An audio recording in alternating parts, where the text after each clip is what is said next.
राहुल ने सख्ती से कहा। मानव ने अपने सीने पर रखे राहुल के हाथ को देखा और फिर उसकी आंखों में घूरते हुए बोला, और मुझे रोकेगा कौन, तुम सब। मानव ने सबकी तरफ देखा। वो सब भले ही दिखने में हटे कट्टे थे पर मानव भी कुछ कम नहीं था। पूरा कॉलेज जानता था मानव के फाइटिंग स्किल्स के बारे में, पर फिर भी दोस्त तो आखिर दोस्त ही होते हैं। भला वो अपने दोस्त को मौत के मुंह में कैसे जाने देते। वो लोग अभी भी डटकर वहीं पर खड़े थे। मानव समझ गया था कि वो लोग पीछे नहीं हटेंगे। ना चाहते हुए भी उसने उन लोगों से लड़ने का सोचा। उसने झटाक से राहुल का हाथ अपने सीने से हटाकर हवा में ऊपर की तरफ किया और उसके मुंह पर एक तगड़ा घुसा लगा दिया जिससे वो नीचे गिर पड़ा। जब वो नीचे गिरा तब बाकी दोस्तों का ध्यान मानव से हटकर उसके ऊपर पड़ा। मानव ने इस मौके का फायदा उठाया और अपने सामने खड़े हर किसी को गिराकर वहां से भाग गया। दौड़ते हुए मानव ग्राउंड फ्लोर पर पहुंच चुका था। उसके सारे दोस्त अभी भी उसे पकड़ने के लिए उसका पीछा कर रहे थे। मानव बस कैंपस के सामने आने ही वाला था। उसने एक बार पीछे मुड़कर अपने दोस्तों को देखा तभी अचानक किसी ने आकर उसके पैरों को अपने पैर से मारकर उसे नीचे जमीन पर गिरा दिया। जैसे ही मानव अपने पेट के बल जमीन पर गिरा उस इंसान ने मानव के दोनों हाथों को जकड़कर उसके पीठ की तरफ मोड़ दिया। वो मानव के हाथों को रस्सी से बांधने की कोशिश करने लगा। मानव ने पीछे मुड़ने की कोशिश की पर उसके हाथ पर बने दबाव की वजह से वो पीछे नहीं मुड़ पा रहा था। फिर भी वो हार नहीं मान रहा था और अपने हाथों को छुड़ाने की पूरी कोशिश कर रहा था जिससे उस इंसान को मानव के हाथों को बांधने में परेशानी हो रही थी। उस इंसान ने मानव की तरफ आते हुए बाकी दोस्तों को देखकर कहा, अरे तुम सब जल्दी आओ, मुझसे ये अकेले हैंडल नहीं हो पा रहा है। जैसे ही मानव ने उस इंसान की आवाज सुनी वो हैरानी से बोला, विजय। हाँ मैं। विजय ने उसके हाथों को बांधने की कोशिश करते हुए कहा। तब तक उसके बाकी के दोस्त भी वहां पहुंच चुके थे। उन सब ने मिलकर मानव का हाथ बांध दिया। विजय तू ये क्या कर रहा है, जाने दे मुझे, मानव उस पर चिल्लाते हुए बोला। उन सब ने मिलकर मानव को खड़ा किया। मानव उनकी पकड़ से खुद को छुड़ाने की कोशिश कर रहा था, पर उन सब ने मानव को कुछ इस तरीके से पकड़ कर रखा था कि वो खुद को छुड़ा ही नहीं पा रहा था। उसने दोबारा चिल्लाते हुए कहा, छोड़ो मुझे। विजय इन सब से बोल मुझे छोड़ने के लिए, प्राची खतरे में है। विजय ने कहा, मुझे माफ करना यार, मैं जानता हूँ कि तू प्राची से बहुत प्यार करता है पर मैं तुझे तेरी जिंदगी खतरे में नहीं डालने दूंगा। मानव ने खुद को छुड़ाने की कोशिश करते हुए कहा, क्या बकवास कर रहा है तू, जाने दे मुझे, क्या तू नहीं जानता करण सिंघल कितना खतरनाक इंसान है। विजय ने कहा, मैं जानता हूँ कि वो कितना खतरनाक है इसलिए मैं तुझे उसके सामने जाने से रोक रहा हूँ। वो तुझे नुकसान पहुंचा सकता है। प्लीज मेरी बात मान ले और प्राची के पास जाने की जिद छोड़ दे। लेट मी गो, मुझे प्राची को बचाना है। इस बार मानव अपने शरीर की सारी ताकत लगाकर खुद को छुड़ाने की कोशिश करते हुए चिल्लाया पर फिर भी वो कामयाब नहीं हो पाया। विजय ने थोड़ा उदास होकर कहा, I am sorry Manav but एक लड़की के लिए मैं तुझे तेरी जान खतरे में नहीं डालने दूंगा, फिर चाहे तू मुझे इसके लिए कभी माफ न करे। ये कहकर विजय ने उन लोगों को मानव को वहां से ले चलने को कहा। वो लोग मानव को जबरदस्ती एक खाली क्लास में ले आए और उसे एक कुर्सी से बांध दिए। प्लीज मुझे जाने दो, मैं तुम सबके सामने हाथ जोड़ता हूँ, मुझे जाने दो, मैं उससे प्यार करता हूँ Vijay, I love her very much. Manav ने रुआसी आवाज में उन सब से कहा। मानव की हालत देखकर उन सबको बहुत बुरा लग रहा था पर वे लोग उसी की भलाई के लिए ही ये सब कर रहे थे। मुझे माफ कर देना मानव पर मैं तुझे तब तक नहीं छोड़ूंगा जब तक करण सिंघल यहाँ से नहीं चला जाता। ये कहकर विजय ने मानव का मुंह एक कपड़े से बांध दिया जिससे वो शोर न मचा सके। जहाँ एक तरफ ये सब चल रहा था वहीं दूसरी तरफ प्राची पूरी बहादुरी के साथ करण का सामना कर रही थी। उसे गन देखकर डर तो लग रहा था मगर वो अपना डर करण के सामने जाहिर नहीं होने देना चाहती थी। उसने करण की आंखों में देखते हुए कहा, मैं तुमसे नहीं डरती हूँ, तुम मुझ पर अपनी मनमानी नहीं चला सकते। एक गन दिखाकर तुम क्या सोच रहे हो मैं तुमसे डर जाऊंगी। Not at all. करण कुछ नहीं बोल रहा था, वो तो बस उसी तरह खड़े रहकर प्राची को देखे जा रहा था। वो प्राची का ये रूप देखकर हैरान था। उसे लगा था कि प्राची गन देखकर डर जाएगी और चुपचाप उसकी बात मान लेगी। उसे प्राची से ऐसा कुछ करने की उम्मीद नहीं थी। वो प्राची की बहादुरी देखकर उसका और भी दीवाना हो गया। जब प्राची ने करण को चुप देखा तब उसने आगे कहा, तुम्हें क्या लगता है तुम लोगों को डराकर अपनी मनमानी करते रहोगे और तुम्हें कोई कुछ नहीं कहेगा। आज जो तुमने मेरे साथ बदतमीजी की है उसके लिए तो मैं तुम्हें फिर भी माफ कर देती, पर जो ये गन दिखाकर तुमने मुझे धमकाने की कोशिश की है उसकी सजा तुम्हें जरूर मिलेगी। मैं तुम्हारे खिलाफ पुलिस स्टेशन में कंप्लेन करूंगी और ये मत सोचना कि तुम बच जाओगे क्योंकि यहाँ खड़े हर किसी ने तुम्हारी इस हरकत को देखा है। प्राची की इस बात को सुनकर करण सरकास्टिकली हंसने लगा। उसने अपनी गन को प्राची के सिर से हटा लिया और सबकी तरफ घुमाते हुए बोला, ये मेरे खिलाफ गवाही देंगे ये लोग जो अभी से ही मेरी गन को देखकर डर से कांप रहे हैं। करण प्राची की तरफ मुड़ा और फिर से सरकास्टिकली हंसते हुए बोला, इनमें से किसी में भी इतनी हिम्मत नहीं है कि वो करण सिंघल के खिलाफ खड़ा हो सके। तुम्हें क्या लगता है अगर मैं यहाँ तुम्हारे साथ कुछ गलत भी करूंगा तो ये लोग तुम्हें मुझसे बचा लेंगे। नहीं प्राची, ऐसा सोचने की गलती भी मत करना। तुम अब मेरी हो, तुम्हें मुझसे बचाना तो दूर की बात है, आज के बाद तुम्हारी तरफ देखने की भी इजाजत किसी को नहीं है। करण ने पूरे कैंपस की ओर नजरें घुमाते हुए कहा, एक भी लड़के की नजर मुझे मेरी प्राची की तरफ नहीं दिखनी चाहिए। जैसे ही करण ने ये बात कही वहाँ खड़े हर लड़के ने अपनी नजरें नीचे कर ली। प्राची करण की बात सुनकर और ये सब देखकर अंदर से घबरा गई। करण की बातों का सब पर ऐसा असर होगा उसने सोचा नहीं था। उसके माथे पर पसीना आ गया था, वो समझ नहीं पा रही थी कि वो क्या करे। तभी अचानक करण उसकी तरफ मुड़कर बोला, किस सोच में पड़ गई स्वीट हार्ट, क्या अभी भी सोच रही हो कोई तुम्हें मुझसे बचा लेगा। No one will dare Prachi, अब कोई भी लड़का तुम्हारी तरफ देखने की भी हिम्मत नहीं करेगा और अगर किसी ने हिम्मत की तो जानना चाहती हो उसकी हालत कैसी होगी। नील, उसने नील को चिल्लाकर पुकारा। नील वही कैंपस के बाहर एक कार के सामने खड़ा होकर ये सब देख रहा था। करण के पुकारते ही वो समझ गया था कि उसे क्या करना है। उसने उस कार की डिक्की से एक बड़ा काला बस्ता निकाला और कैंपस के अंदर आने लगा। प्राची अभी भी करण की तरफ ही देख रही थी। करण प्राची के पीछे से आ रहे नील के हाथों की तरफ देखता है। उस बस्ते को देखकर करण के चेहरे पर एक शैतानी मुस्कान आ गई। उसने उसी मुस्कान के साथ प्राची को देखते हुए कहा, जानना चाहती हो जो भी तुम्हारी तरफ देखेगा उसकी हालत कैसी होगी?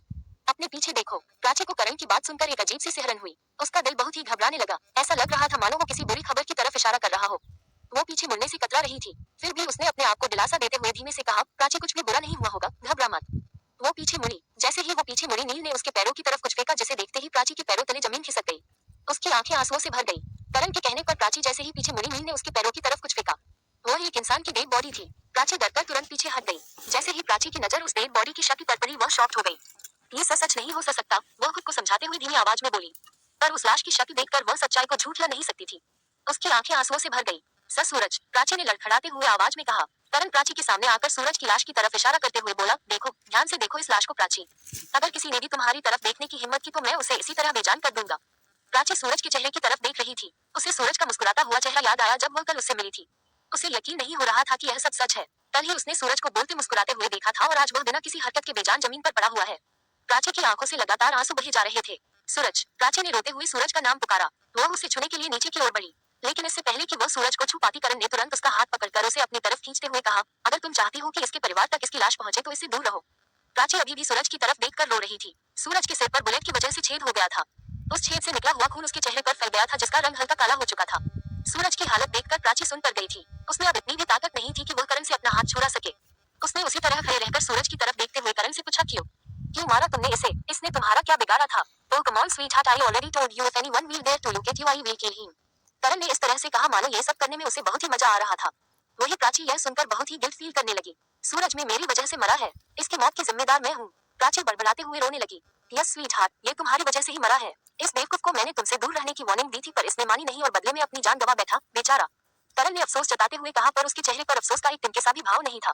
उसने प्राची का हाथ छोड़ दिया और उससे कुछ कदम पीछे हट गया। उसने अपनी गन दोबारा प्राची के सिर पर रखे हुए कहा, इस लड़के का खेल तो खत्म हो चुका है प्राची। इसकी मौत पर अफसोस जताना बंद करो। अब फैसले की घड़ी की है। आई थिंक फैसला कहना गलत होगा। तुम्हें तो हर हाल में मुझे ही चुनना होगा वरना I will kill you also. Don't kill me. Prachi ने करण की गन का सामने का हिस्सा पकड़कर अपने माथे से चिपकाते हुए कहा। उसने करण की आंखों में देखते हुए कहा, मैं तुम्हारे सामने नहीं झुकने वाली। मैं तुम्हारी कभी नहीं होंगी। तुम एक राक्षस हो। तुमने एक मासूम की जान ली है। कुछ सेकंड्स के लिए करण प्राची को एकटूक देखता रहा। फिर उसने मुस्कुराते हुए अपनी गन को उसके सिर से हटा लिया और कहा, बस करो स्वीटहार्ट, मैं तो पहले से ही तुम्हारे प्यार में घायल हूँ। अगर इस तरह से देखोगी तो मेरी जान ही निकल जाएगी। प्राची ने अपनी नजरें तुरंत करण से हटा ली और नीचे देखने लगी। करण प्राची के चारों तरफ धीरे धीरे घूमते हुए बोला, आखिर तुम क्या बला हो प्राची? जितना मैं तुम्हें देख रहा हूँ उतना ही तुम्हें पाने का जुनून मेरे सिर पर सवार हो रहा है।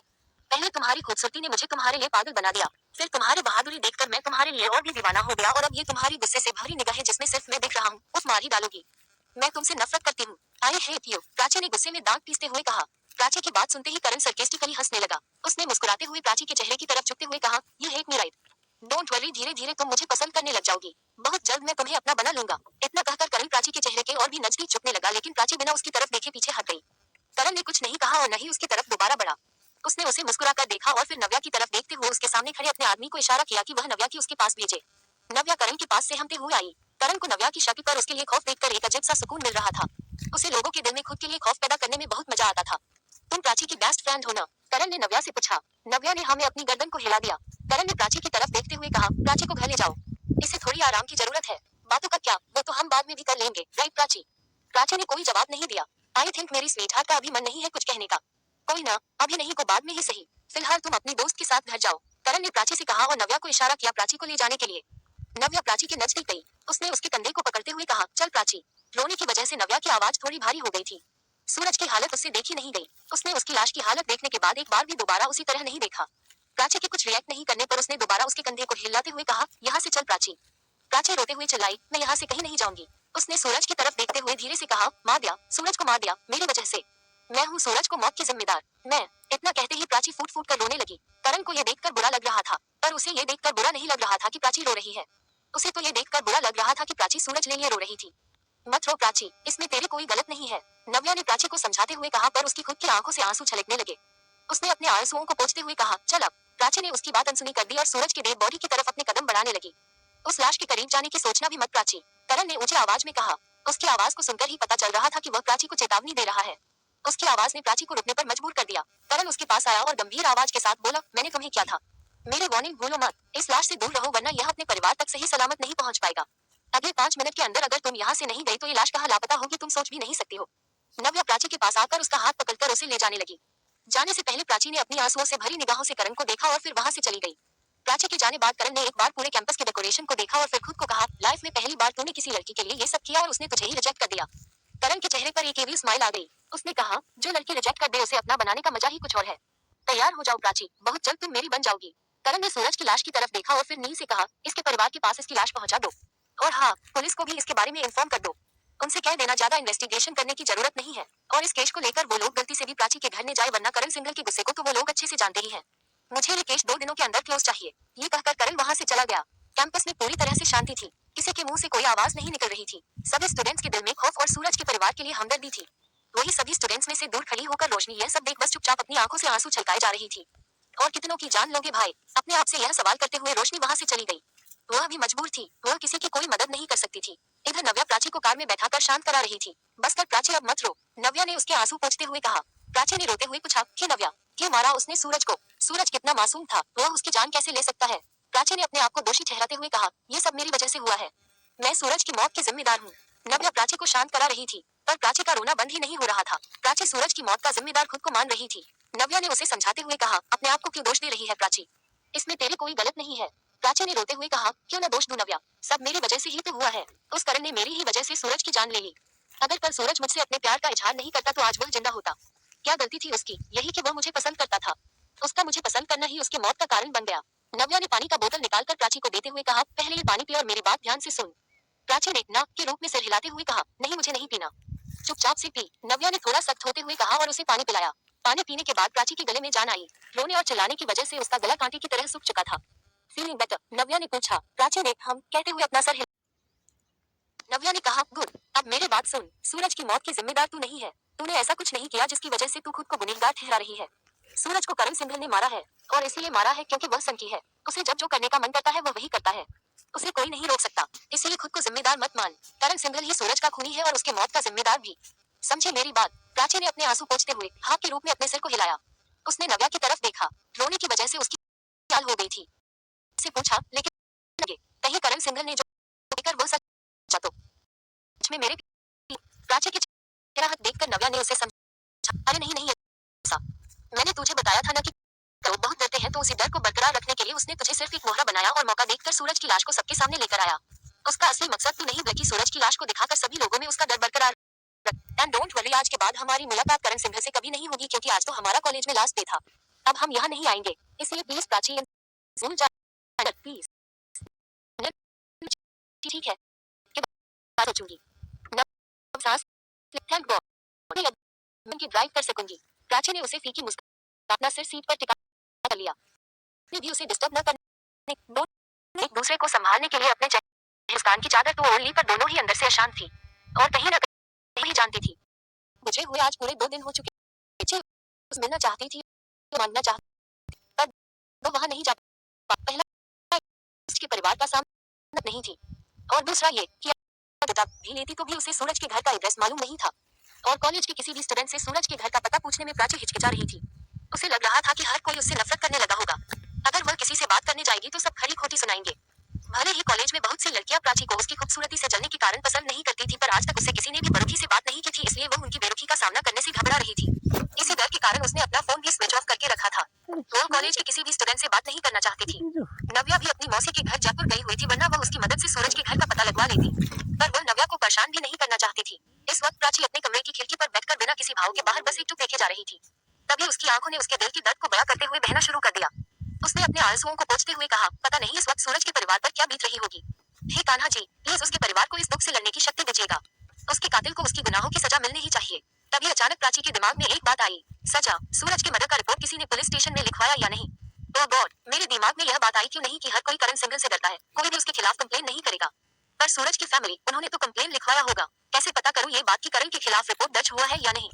प्राची खिड़की से उठी और कमरे में टहलने लगी। क्या करूं, कैसे पता करूं? अभी प्राची यह बात सोच ही रही थी कि तभी उसके दिमाग में एक बात आई।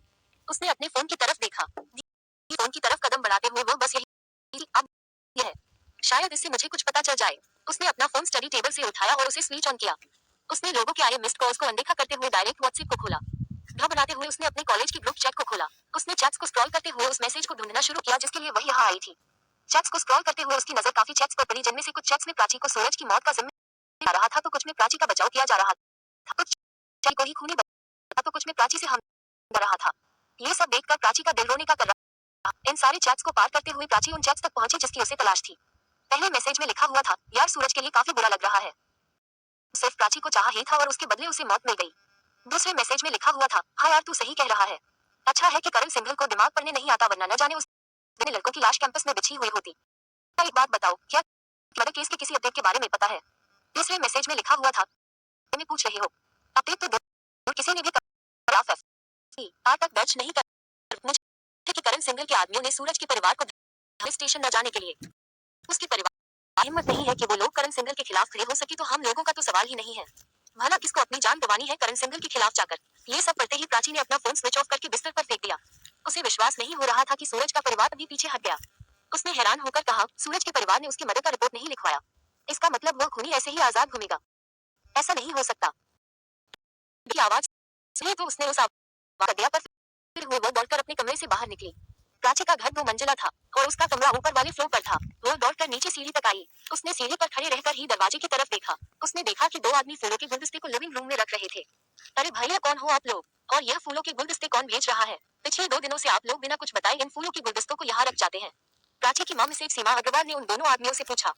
प्राची बस चुपचाप ये सब देख रही थी। उसे मालूम था कि यह फूलों के गुलदस्ते कौन भेज रहा था, और उसे ये भी मालूम था कि अब वो आदमी क्या सवाल करने वाला थे। लगभग 40 से 50 फूलों के गुलदस्ते लिविंग रूम को अपनी सुगंध से महका रहे थे। सभी प्राची के पसंदीदा फूल थे, वही फूल जिससे 2 दिन पहले कॉलेज कैंपस को उसके लिए सजाया गया था। सभी गुलदस्तों को रखने के बाद सिर्फ एक गुलदस्ता उनमें से एक आदमी के हाथ में बचा हुआ था, और वह था ब्लू रोसेस का गुलदस्ता, जो कि प्राची का सबसे पसंदीदा फूल था। उन सभी गुलदस्तों में वही इकलौता ऐसा गुलदस्ता था जो वो लोग सिर्फ एक लेकर आते थे। उस इकलौते गुलदस्ते में एक मैसेज नोट लिखा हुआ करता था। प्राची सीढ़ी पर खड़ी रहकर उसी नोट का इंतजार कर रही थी। वह नहीं चाहती थी कि उसकी माँ को वह नोट मिले। उसने अपने माता पिता को सूरज की मर्डर और करण सिंघल के बारे में कुछ भी नहीं बताया था। मिसेज अग्रवाल, क्या आप मिस प्राची को बुला सकती है? जिस आदमी के हाथ में ब्लू रोसेस का गुलदस्ता था उसने कहा।